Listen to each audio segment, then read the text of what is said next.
Kacer tidak mau ngeplong, hanya ngeriwik, bahkan tidak mau berbunyi sama sekali.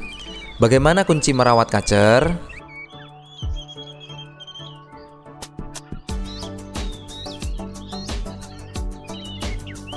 Banyak sekali permasalahan yang dialami oleh Sobat Kicau Mania dalam merawat kacer.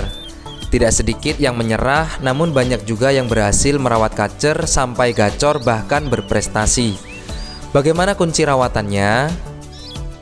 Yang harus Sobat Kicau pahami, kacer gacor belum tentu sehat fisik dan mental.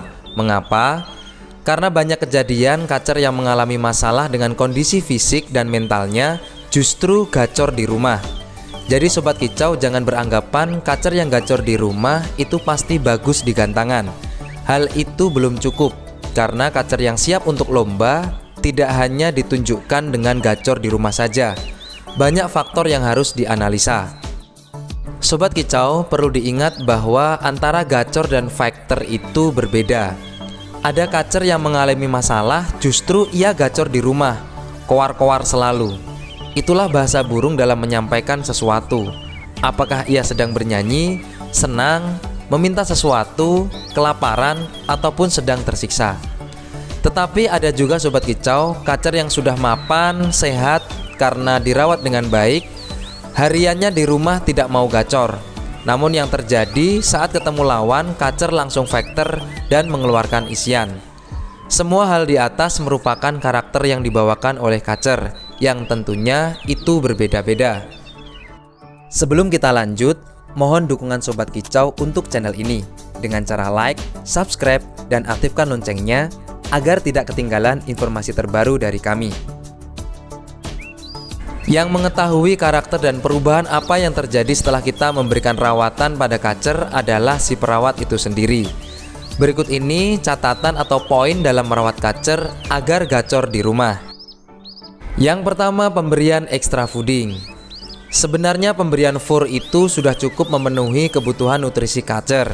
Namun ibarat diri kita, kalau hanya makan nasi saja tanpa ada tambahan yang lain, pasti juga bosan dan ingin makan makanan yang lain.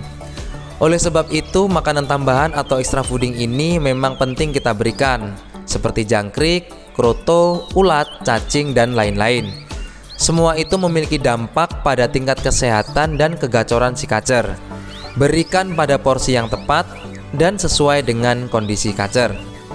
Yang kedua adalah pemberian aktivitas harian. Dalam merawat kacer perlu sebuah rutinitas yang kita berikan untuk kacer, dari pengembunan, mandi, jemur, umbar, dan pengkerodongan.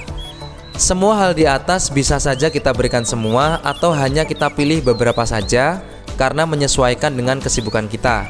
Namun sobat, pada intinya aktivitas harian ini perlu dilakukan untuk menunjang pertumbuhan dan perkembangan si kacer.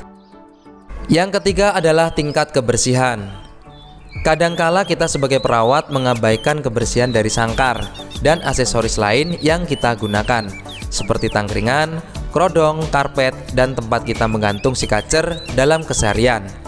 Usahakan kondisi sangkar kita selalu bersih dan tempat di sekitar menggantung si kacer juga nyaman, tidak terlalu panas, dan juga tidak terlalu dingin. Oke Sobat Kicau, itulah tadi tips dari kami, semoga dapat bermanfaat. Jangan lupa jaga kesehatan. Salam Kicau Mania.